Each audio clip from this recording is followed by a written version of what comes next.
अस्सलामु अलैकुम रहमतुल्लाहि व बरकातुहू।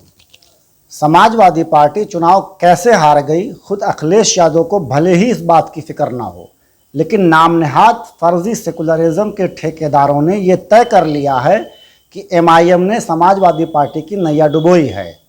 हालांकि इससे पहले वाली वीडियो में मैंने ये साबित कर दिया है कि समाजवादी पार्टी की हार से एमआईएम का कोई लेना देना नहीं है।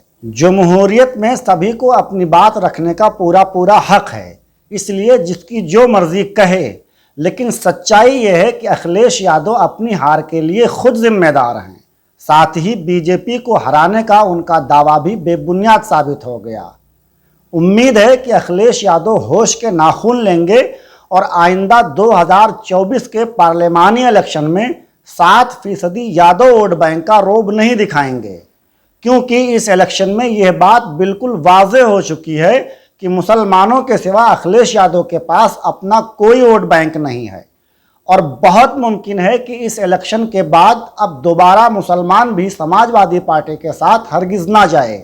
इसी इलेक्शन में मुसलमान मिल्ली क़यादतों को वोट देना चाहता था, लेकिन नाम नेहाद सेकुलर मुसलमान बीजेपी का खौफ दिखाने में ज़्यादा आगे निकल गए।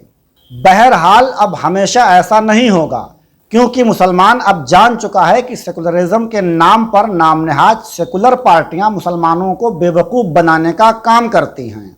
इस इलेक्शन में एक ख़ास बात यह रही कि समाजवादी पार्टी इलेक्शन हारने के बाद भी अपने एंटी मुस्लिम एजेंडे में पूरी तरह कामयाब रही। मुसलमानों को बीजेपी का खौफ दिखाकर एक बार फिर मुस्लिम वोटों की ठगी करके मिल्ली क़यादतों को दफन करने का बड़ा कारनामा अंजाम दिया है।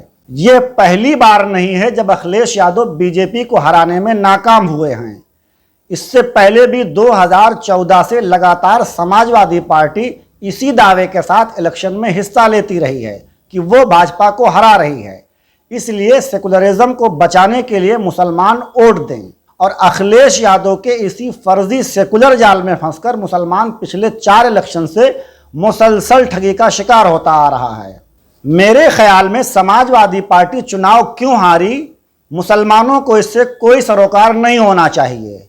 मैंने पहले भी कहा था कि समाजवादी पार्टी हारे या जीते, इससे मुसलमानों पर कोई ख़ास फ़र्क नहीं पड़ेगा।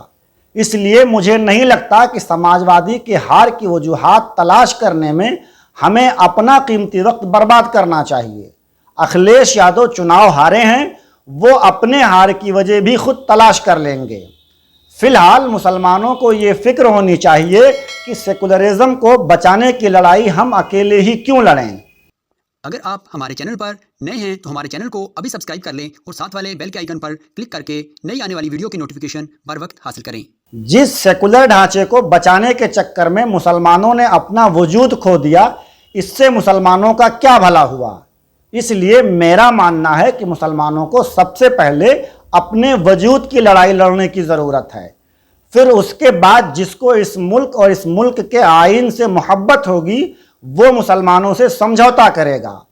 अब सेकुलरिज्म की लड़ाई सिर्फ मुसलमानों के भरोसे नहीं जीती जा सकती। मुसलमान सेकुलरिज्म की हिफाजत अब उस वक्त तक नहीं कर सकता है जब तक उसका खुद का वजूद नहीं बन जाता।